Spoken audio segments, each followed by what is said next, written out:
Bonjour Pierre Moscovici. Bonjour. Bonjour. Certainement des centaines de morts à Mayotte, voire des milliers après le passage du cyclone Chido. Le drame à Mayotte, département le plus pauvre de France. Il y a 2 ans, à la Cour des comptes, vous alertiez déjà sur l'explosion de la pauvreté et la situation précaire sur place, à cause notamment du manque d'infrastructures solides et de nombreux bidonvilles fragiles qui sont sur l'archipel. Mayotte est donc le grand oublié de l'État français ? Le moment n'est pas venu de faire les bilans, les mises en cause. Il faut d'abord dire que c'est une tragédie. C'est une tragédie pour Mayotte, et Mayotte, c'est la France. C'est une tragédie pour la France. Des centaines de morts. Je voyais le préfet dire qu'il y a peut-être 1 millier, peut-être des milliers. D'abord, c'est un deuil. C'est un deuil pour tout le monde.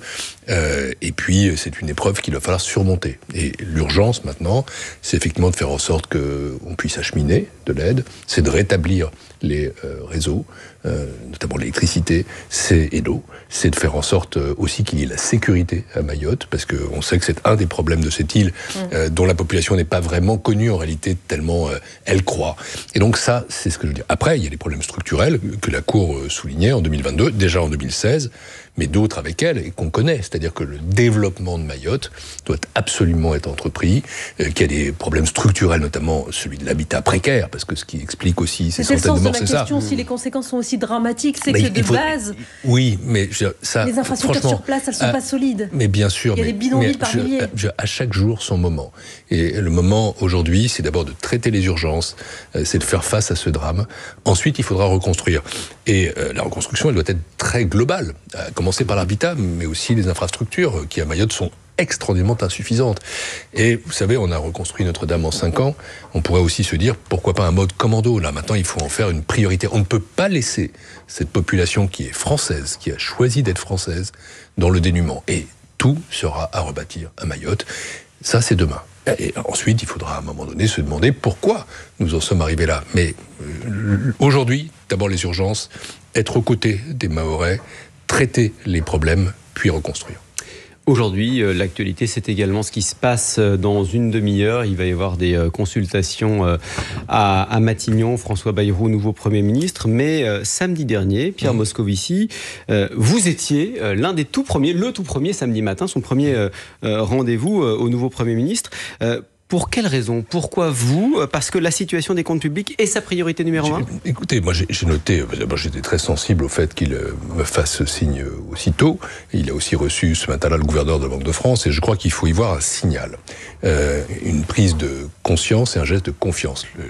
La prise de conscience, c'est que notre situation budgétaire, notre situation de finances publiques est extrêmement grave, et donc il souhaitait que nous échangions sur là où nous en sommes et comment en sortir, et j'imagine que ce sont les mêmes questions, avec un autre angle qu'il a posé au gouverneur de la Banque de France. Donc c'est l'interprétation qu'il faut donner à cet ordre. C'est pour lui, et il l'a dit d'ailleurs dans la passation de pouvoir, la priorité, c'est le rétablissement des comptes, c'est s'attaquer à ce qu'il appelle un Himalaya budgétaire, c'est le montant de notre dette, et de là où je suis, comme président de la Cour des comptes, je ne peux pas dire le contraire. Au contraire, ça fait longtemps que j'alerte sur la dégradation de nos finances publiques et sur l'urgence et l'importance absolument capitale de les rétablir. Et puis, la confiance qu'il témoigne dans les institutions de ce pays qui sont en charge justement de garantir que les finances publiques soient maintenues et qui jouent un rôle de vigie. Et c'est le rôle de la Cour des comptes. Donc, conscience de la priorité, confiance dans les institutions du pays, et je lui ai assuré que la Cour des comptes, à sa place, l'aiderait dans cette tâche-là, et on peut l'aider à travers les hommes et les femmes qui travaillent chez nous, qui peuvent apporter leurs rapports, leurs idées, leurs contributions aussi. Je lui ai dit aussi que je l'aiderais personnellement, si des rapports nous sont demandés sur des revues de dépenses, si on nous demande de faire l'état des lieux, de faire des propositions, bien sûr. Et enfin, il y a une chose qui est fondamentale pour moi, c'est que la Cour des comptes et le Haut Conseil des finances publiques peuvent aider à garantir que les prévisions macroéconomiques, les prévisions de finances publiques, de recettes et dépenses, soient de meilleure qualité. On va tout évacuer la question, Pierre la Moscovici. substance Il de ne notre vous a entretien. pas proposé d'entrer au gouvernement ? Écoutez, c'est pas ici que je vais commenter ce genre de choses. Autant, si vous voulez, la fonction qui est la mienne est une fonction impartiale, et je la remplis exactement comme ça. Autant entrer dans un gouvernement, ça dépend toujours d'une configuration politique. Et ça, c'est au citoyen que je suis. Qu'est-ce que vous attendez pour entrer au gouvernement? La proposition a été faite clairement? Non, je ne vais pas du tout répondre à cette question-là, mais qu'est-ce que vous attendez? Vous accepteriez d'y aller? Je ne me pose pas du tout, mais alors pas du tout la question comme ça. J'ai déjà été ministre des Finances, c'était il y a 12 ans, pendant 2 ans, et déjà dans une situation très grave. J'ai été commissaire en charge de l'économie des finances pendant 5 ans. Je suis président de la Cour des comptes. Ce sont des choses qui donnent un sens à ce que je fais. Et ce qui est très important, c'est justement le sens. Et ce que je crois plus largement, il ne s'agit pas de ma personne, c'est que ce qui est très important, c'est que il veut faire un gouvernement de personnalité, et il a raison. Mais les personnalités reposent toujours sur des forces politiques. Et en l'occurrence, nous sommes dans une situation parlementaire où il ne peut y avoir de majorité, sinon positive, du moins de non-censure, que s'il y a un accord de substance, je dis bien de substance, sur le fond des choses, entre la droite républicaine, le centre, ou le bloc central, comme on l'appelle, et une bonne partie de la gauche. Les socialistes, peut-être pas que, les communistes, les écoles semblent douter. Et donc, non, c'est pas une question de doute, c'est plus une question d'analyse. Le Premier ministre le sait. C'est la raison d'ailleurs pour laquelle il reçoit ses forces politiques dans les jours qui viennent, parce qu'il va sûrement chercher à bâtir cet accord de non-censure qui n'est pas juste un accord de bonne mine. Mais j'imagine que des partis politiques lui diront « Ok, moi je veux bien ne pas censurer, mais pour ça je veux ceci, cela. » Et donc, traduction rapide, alors Pierre Moscovici, on le sait que François Bayrou, Premier ministre, recherche des personnalités de gauche pour son gouvernement. Vous êtes issu des rangs du Parti Socialiste. Olivier Faure négocie en ce moment avec François Bayrou justement sur cet accord de non-censure en substance comme vous le souhaitez. Si cet accord prend forme, vous pouvez y aller. Écoutez, franchement, je ne suis plus au Parti Socialiste depuis des années. Mes convictions sont toujours celles d'un homme de gauche, mais ça c'est personnel, ça n'a rien à voir avec ce que je fais. Et donc, la remarque était différente. Ma remarque, c'est que il faut toujours que des forces politiques soient à bord, des forces politiques, et pas uniquement des personnes. Les débauchages individuels, les ralliements, ça donne des signaux, mais ça donne pas une force. Et là, je crois que dans ce moment, on a besoin d'un grand rassemblement de force. Et qu'en dehors de ce rassemblement de force, les questions de personnes n'ont pas grande importance. Revenons sur la priorité numéro 1 du nouveau Premier ministre, la dette. Lors de la passation de pouvoir, François Bayrou a dit que les 3 250 milliards de dettes n'étaient pas seulement un sujet financier, mais aussi un sujet moral. Vous êtes d'accord avec lui ? Oui, parce que ce que j'ai appris dans quelques 40 ans de vie publique, c'est qu'on ne peut pas faire de bonne politique publique si on n'a pas de bonnes finances publiques. C'est la condition sine qua non. Comment voulez-vous demain financer l'écologie, financer le numérique, financer la compétitivité, l'attractivité du pays qui sont en difficulté? Si chaque année vous remboursez, j'entendais les chiffres, 60 milliards, puis 70 milliards, puis 100 milliards d'euros par an, ça nous étrangle complètement. Et puis, comme le disait Pierre Mendès France, les comptes en désordre sont le signe des nations qui s'abandonnent. Nous reculons avec cette dette. Cette dette, elle est un poids, elle est une asphyxie, et il faut absolument que nous retrouvions de l'oxygène et des marges de manœuvre. Voilà pourquoi il faut se mettre sur une trajectoire. C'est pas juste une année, ça je le dis, il y a une année compliquée, 2025, mais derrière il y a des années d'efforts. Nous avons adressé déjà une trajectoire à Bruxelles, elle est probablement un peu caduque, mais il faut qu'elle soit respectée. Pas qu'un peu, parce que quand vous étiez venu en avril dernier, déjà, vous nous disiez que pour 2025, l'effort allait devoir être très important. Or, on prévoyait 5,1. On est au-delà de 6% de déficit par rapport au produit intérieur brut. Je parle de la nouvelle trajectoire, celle qui a été adressée à Bruxelles il y a quelques mois par Michel Barnier, qui a décalé le retour à 3% en 2029, et c'est juste. Mais même pour faire ça, il faut des efforts, et les efforts continuent en 2025 et dans les années qui suivent. Donc oui, c'est une obligation financière, politique et morale. Et pour ça, il faut une configuration politique. Or, l'agence Moody's, quelques heures avant que vous soyez reçu par François Bayrou, quelques heures après la nomination de François Bayrou, a dégradé la note de la France en raison de la fragmentation politique. Ça s'est fait et c'est exceptionnel. Hors calendrier. D'habitude, on connaît la date longtemps à l'avance. Est-ce que ça veut dire que cette fois-ci, c'est le signe que c'est grave? Ça veut dire que ce qui interpelle, je ne parle pas des agences de notation, mais les marchés ou la Commission européenne et tout simplement tous ceux qui nous entourent, c'est l'instabilité. L'instabilité politique, l'instabilité financière, l'incertitude économique. Ces trois choses sont entièrement liées et il faut les résoudre. Ce que Moody's a fait, c'est de dire au fond, jusqu'à présent, vous aviez une note supérieure à votre degré objectif en termes de finances publiques. Maintenant, il nous a mis au niveau des autres.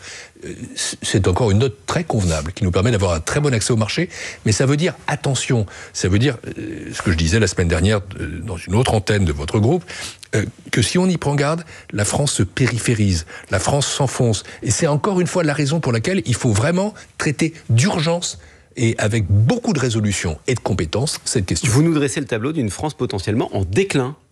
Je ne crois pas du tout personnellement au scénario à la grecque, à l'arrivée du FMI, de la Troïka. On n'est pas menacé de ça. En revanche, quand je regarde nos spreads, c'est-à-dire nos différentiels de taux d'intérêt avec nos partenaires, je constate qu'il est important avec l'Allemagne, mais il faut le maintenir là et le réduire, que nous sommes maintenant au-dessus de l'Espagne ou de la Grèce, et que l'Italie, qui est d'habitude très supérieure à nous, se rapproche de nous. Et donc, nous entrons dans un groupe de pays qui n'est pas en difficulté, parce que nos taux d'intérêt ne sont pas très élevés, mais un groupe de pays qui ont besoin de faire attention. Et moi, ce que je souhaite, j'ai une ambition pour mon pays.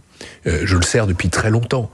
Et je pense que la France est un pays leader, c'est un pays moteur, notamment dans la zone euro. Et pour être leader et moteur, il faut que nous traitions cette question.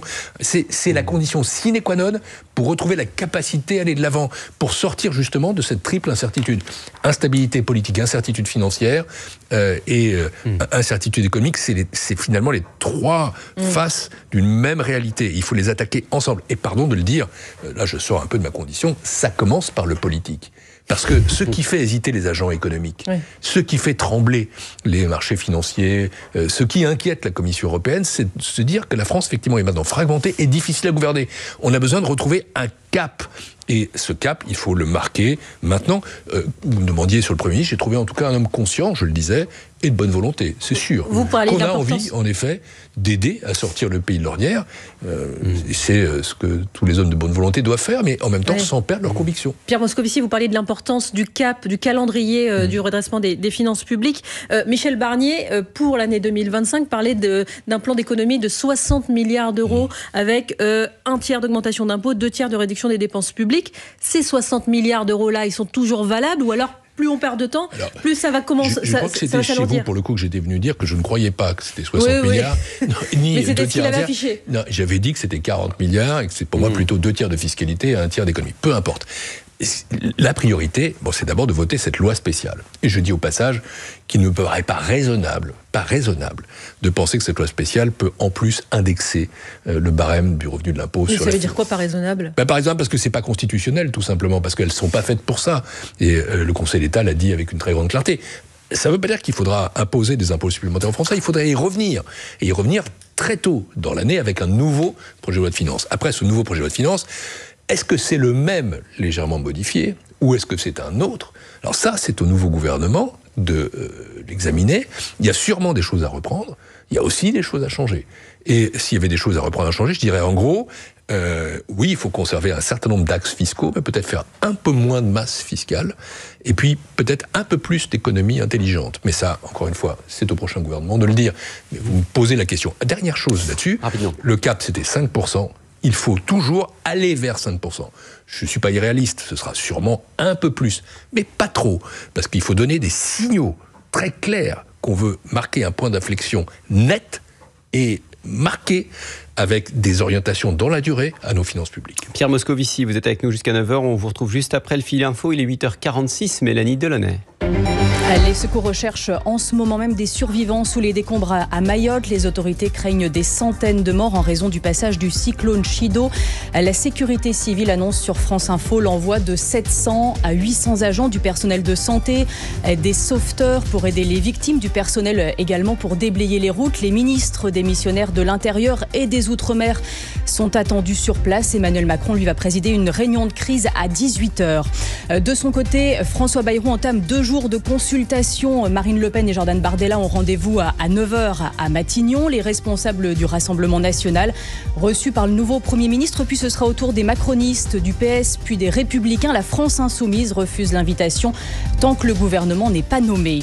C'est une information que la cellule investigation de Radio France vous dévoile ce matin. La qualité de l'eau de l'usine Perrier dans le Gard est préoccupante. L'Agence régionale de santé envisage un arrêt de la production. La direction de Nestlé répond ce matin au opérer conformément au cadre fixé par les autorités. Les travaux de rénovation de la voûte ont duré 3 mois. Le tunnel du Mont-Blanc qui relie Chamonix à l'Italie rouvre ce soir à 22h. Plus d'1 million de véhicules empruntent ce tunnel chaque année. France Info. Le 8-30 France Info, Jérôme Chapuis, Salia Braclia. Et le premier président de la Cour des comptes, Pierre Moscovici, une précision sur ce que vous nous disiez juste avant le fil info. Vous nous disiez que la loi spéciale ne pouvait pas comporter d'amendements. Or, c'est ce que prévoient les députés, notamment LFI, mais soutenu par un certain nombre d'autres groupes qui souhaitent éviter l'indexation, enfin qui souhaitent que le barème de l'impôt sur le revenu soit réindexé. Qu'est-ce qui se passe si ces amendements sont effectivement adoptés? Mon point de vue, il est essentiellement juridique. La loi spéciale, à quoi ça sert? C'est extrêmement précis. Alors d'abord, on n'y a recours presque jamais. Je crois que la dernière fois, c'était en 1979, dans des circonstances un peu différentes de celle-ci. Ça sert juste à éviter ce qu'on appelle le shutdown, c'est-à-dire on autorise le gouvernement à prélever les impôts et à exécuter les services votés. C'est un expédient, c'est une mesure temporaire. Et c'est pour ça que, je le redis, il faut absolument que derrière, et vite, il y a un projet de loi de finances en bonne et due forme qui soit voté par le Parlement. Mais si cet amendement a été voté? Si cet amendement est voté, j'imagine que ça ira au Conseil constitutionnel et le Conseil d'État... Encore faut-il qu'il soit saisi? Et le Conseil d'État a dit de manière... Mais pas de ça, après, je ne suis pas dans l'enceinte du Parlement. Je peux imaginer qu'il y aura ici des recevabilités ou des irrecevabilités opposées. Et donc, bon, ne nous trompons pas, in fine, le Conseil constitutionnel sera saisi. Je ne suis pas non plus membre du Conseil constitutionnel, mais on peut imaginer quand même que le Conseil d'État a été assez raisonnable là-dessus. Mais vous savez, en fait, je comprends pourquoi on veut indexer maintenant. C'est pour éviter que quelques 400 000 Français entrent dans le barème de l'impôt et que d'autres payent plus cher. Mais, de toute façon, il y a un moyen pour qu'ils ne payent pas plus cher. C'est le PLF. C'est-à-dire, c'est dans le projet de loi de finances, très vite, de reconstituer cette indemnisation. Ça peut être rétroactif. Oui, alors ça, c'est des sujets examinés, mais je pense que oui. Je pense que oui. Et c'est la raison pour laquelle il faut faire les choses dans le bon ordre. Mais ça pose quand même la question de la volonté de cette Assemblée de réduire effectivement les déficits. Oui, cette semaine, l'ancien ministre de l'économie, Bruno Le Maire, a été entendu par les députés. On parlait d'instabilité politique, eh bien, il les a tous renvoyés à leurs responsabilités. Cette Assemblée taxe, dépense, censure. Elle vote toutes les dépenses nouvelles. Manière un peu baroque de redresser les comptes. Elle supprime toutes les économies. En 7 jours, avec la censure, vous avez fait dérailler à nouveau la France. Et vous dites vouloir rétablir les comptes publics, hypocrisie. Vous comprenez son coup de gueule à Bruno Le Maire ? Écoutez, je ne veux pas commenter ça. On dit parfois que la meilleure défense, c'est l'attaque. Donc c'est non, mais la question de fond, c'est effectivement, avec une assemblée fragmentée à ce point, c'est difficile de faire des économies. Je suis fondamentalement démocrate. Et je crois fondamentalement au rôle du Parlement. Donc l'Assemblée, elle est celle que le peuple a choisie. Il faut faire avec elle. Et il faut la convaincre. Il faut l'entraîner. Il faut dialoguer. Il faut parvenir à dire comment, effectivement, il est d'intérêt général de réduire la dette. Ça, peut-être, cette pédagogie n'a-t-elle pas été faite. Par ailleurs, il y a des choses importantes sur le plan technique, je les reprends. Je considère que nous avons assez largement failli dans notre capacité à prévoir. Prévoir la croissance, prévoir les recettes, prévoir les dépenses. Et je pense qu'il faut réintroduire là-dedans de l'indépendance. Si vous voulez, si on a d'un côté le volontarisme du politique et de l'autre côté une administration qui n'a pas l'impression d'être écoutée, on arrive à des dérives. Et c'est ça qui s'est produit. Je serai moi aussi auditionné par cette commission, je prendrai un autre ton et j'essaierai d'expliquer pourquoi les choses sont passées comme ça. Et j'ai une proposition il y a eu une grave erreur d'évaluation. J'ai une proposition très concrète à faire. Je préside un autre organisme qui s'appelle le Haut Conseil des finances publiques, qui donne des avis sur les projets de la finance. Je propose devant vous que le Haut Conseil soit saisi systématiquement des prévisions de croissance, de recettes et de dépenses, et qu'il donne un avis qui aille un peu plus loin que ce qu'il fait aujourd'hui, c'est-à-dire qu'au fond, il tamponne, il valide la prévision de croissance. Et à ce moment-là, on entrerait dans un système que les anglo-saxons appellent le comply or explain. Vous dites par exemple à l'administration, je ne suis pas d'accord avec votre chiffre, alors à ce moment-là, soit elle prend celui que donne le Conseil, soit elle explique pourquoi elle ne le prend pas. Là, nous sommes dans une boîte noire, sans transparence, et c'est très mauvais pour la démocratie, et surtout, ça donne des résultats à la fin qui ne sont pas bons, parce que des erreurs de prévision ces 2 dernières années, j'entre pas dans le détail des responsabilités, c'est pas mon job. Mais il y en a eu. Et elles ne doivent pas se reproduire. C'est massivement. Et c'est très important. Mais se pose quand même la question, est-ce qu'on peut faire confiance, par exemple, aux hauts fonctionnaires qui qui ont fait les calculs de cette taxe des super profits qui était prévue notamment pour les pétroliers, dont vous nous disiez d'ailleurs déjà dès le mois d'avril, vous étiez ici même à France Info et vous nous disiez qu'elle était complètement surévaluée. Si on avait écouté les alertes de la Cour des comptes et du Conseil des finances publiques, on aurait évité un certain nombre de choses. Mais les hauts fonctionnaires, vous savez, un haut fonctionnaire, c'est quelqu'un de loyal. Et donc, il dit la vérité à son ministre. Mais ensuite, c'est le politique qui décide. Et c'est pour ça que je propose d'introduire ce tiers de confiance entre le politique et l'administration. Je crois que c'est indispensable. La plupart de nos partenaires le font. Nous sommes trop peu développés en matière d'expertise indépendante. Et pourtant, nous avons la ressource. Le Haut Conseil, c'est pas moi, c'est pas la Cour des comptes, c'est un ensemble d'économistes. Si on leur donne un peu plus de temps, un peu plus de moyens, un peu plus de compétences, ils sauront faire. Tenez, je parlais d'aider. Voilà comment on peut aider. Je voudrais juste revenir une seconde en arrière, parce que vous n'avez pas répondu à la question tout à l'heure. L'Assemblée telle qu'elle est configurée, est-ce qu'elle a envie, aujourd'hui, selon vous, de réduire les déficits ? Je dirais qu'il faut l'entraîner, il faut la convaincre. Et l'envie spontanée, nous sommes dans une crise politique. Je la regarde, comme tout le monde, je la connais. Mais il faut convaincre et entraîner. Et ça, pourquoi ? Parce que c'est d'intérêt général. Réduire la dette et les déficits, c'est une manière de dire non, en fait. Ça veut dire que, selon vous, les députés, aujourd'hui, si on les prend individuellement, aucun d'entre eux n'est prêt à assumer la réduction des déficits. C'est pas une question individuelle. Je constate que nous sortons en la matière d'échecs de plusieurs gouvernements. Et donc, il faut sans doute une autre méthode. Et il faut les entraîner et les convaincre. Et pour ça, d'abord, je le redis, combattre la dette, c'est d'intérêt général. C'est pas de droite, c'est pas de gauche. On ne peut rien faire avec une dette de cette ampleur, avec une dette qui se dégrade. Et le vrai chiffre, le seul, c'est qu'on remboursait 25 milliards par an en 2021. On rembourse 53 milliards d'euros cette année. On remboursera 70 milliards d'euros dans l'année et demie qui vient. 100 milliards peut-être si on n'arrête pas.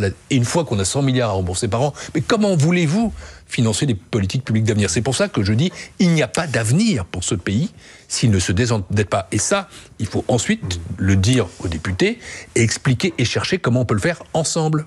L'instabilité politique qui perturbe les marchés, mais qui perturbe aussi les Français, la réaction des Français, l'incertitude économique et politique, elle incite plutôt à la prudence, on le voit. Est-ce que les Français consomment moins et épargnent plus parce qu'ils sont stressés par ce qui se passe? Je crois que oui. Vous savez, le président du MEDEF, Patrick Martin, parlait de récession. Je ne crois pas que techniquement ce soit ça. Une récession, c'est quand on a 2 trimestres de suite de croissance négative. Nous ne sommes pas partis pour ça. Il y aura une croissance positive en 2025, mais ça dépend de combien. Alors, on dit aujourd'hui 1,1, le gouvernement, ça me paraît un peu trop, mais ça peut encore être 0,8, 0,9, 1. Si on retrouve la confiance, ça c'est une notion massive, fondamentale en économie. Et ce qui se passe, c'est qu'aujourd'hui, les agents économiques, c'est pour ça que je disais incertitude économique et instabilité politique sont liés. Les agents économiques se demandent où on va, et où on va aussi en matière de finances publiques. Ils sont très inquiets. Les Français sont très inquiets de ce niveau de dette. C'est la première fois que c'est introduit dans les 5 premières priorités des Français. Ils le savent. Et ça, vous parliez de l'Assemblée, il faut entraîner là-dessus. Alors, qu'est-ce qui se passe à ce moment-là ? Les investisseurs, ils décalent leurs investissements parce qu'ils ne savent pas dans quel univers ils se déploient. Les consommateurs, ils diffèrent leur consommation, ils épargnent. Alors que le projet de loi de finances précédent est bâti sur une très nette relance de la consommation. C'est l'inverse qui se produit. Et donc, je le redis, si je n'avais qu'un message, c'est celui-là, il y a un nœud gordien, là, entre l'incertitude économique, l'instabilité ou la fragmentation politique et l'incertitude financière ou l'instabilité financière ou la dégradation financière. Il faut trancher ce nœud. Et pour le trancher, il faut résoudre la question politique. Pardon, c'est pas à mon rôle de le dire. Mais je sais que, encore une fois, on peut pas faire de bonne politique publique sans bonne finance publique, mais c'est très compliqué de faire de bonnes finances publiques sans bonne politique. Et est-ce que c'est le bon moment, si on vous écoute, pour revenir en arrière sur la réforme des retraites ou même simplement pour revaloriser les pensions qui sont revalorisées de 2,2% automatiquement au 1er janvier, ce qui va coûter 6 milliards d'euros aux finances publiques? Il y a des réalités incontournables en matière de retraite. C'est que le rapport actif sur inactif se dégrade. C'est que si on y prend garde, nous ne financerons pas nos retraites. Donc il faut d'abord voir ce que sont les conditions de financement.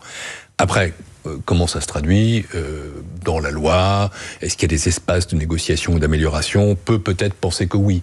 Mais ça, je sors de mon rôle pour le coup. C'est important parce que vous disiez que les socialistes devaient négocier. J'ai le sentiment que le Premier ministre, qui d'ailleurs s'est exprimé sur ce sujet à plusieurs reprises, n'est pas fermé à une discussion en la matière. Mais n'attendons pas non plus qu'on abroge la réforme des retraites dans les 3 mois. Ça, c'est sans doute assez compliqué. Et il faut surtout réfléchir aux conditions de financement et voir comment on va plus loin un peu plus tard. Voilà. Mais il y a des espaces sans doute d'amélioration, je le crois.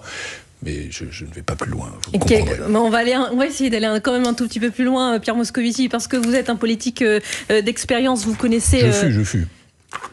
Oui, je plaisante. Vous y êtes encore. Vous connaissez bien François Bayrou. Un mot quand même sur ce qui se passe, parce qu'on a eu Michel Barnier, qui était issu des Républicains, une quarantaine de députés à l'Assemblée nationale. On a aujourd'hui François Bayrou, du MoDem, un groupe qui compte 36 députés. Est-ce qu'on peut avoir des premiers ministres qui s'assoient sur une minorité à ce point? Est-ce qu'ils sont légitimes? Ils sont légitimes dès lors qu'ils sont nommés, et ils seront encore plus légitimes dès lors qu'ils élargissent la majorité. Et je crois que François Bayrou, alors écoutez, en Fronois, moi je suis pas, j'ai jamais été MoDem, je le connais bien, j'ai beaucoup d'estime pour lui. Je crois qu'il a conscience des défis qui l'attendent, et qu'il a le souci de rassembler. Et tout sera là, au fond. Peut-il rassembler ou pas? Peut-il élargir? Je crois qu'il le souhaite. Maintenant, il faut que chacun s'y prête et qu'il trouve aussi les voies et moyens. Oui, on ne va pas élargir le MoDem, mais vous savez, en même temps, aujourd'hui, il n'y a pas une force politique dans cette Assemblée qui soit potentiellement majoritaire. Donc on est forcément dans cette fragmentation. Il n'est peut-être pas le plus mal placé pour rassembler, en tout cas pour tenter de le faire. Il en a la volonté. Merci beaucoup Pierre Moscovici d'avoir été ce matin sur France Info. Je vous laisse en compagnie de Salia Braclia, Renaud Dely pour les informer dans quelques minutes.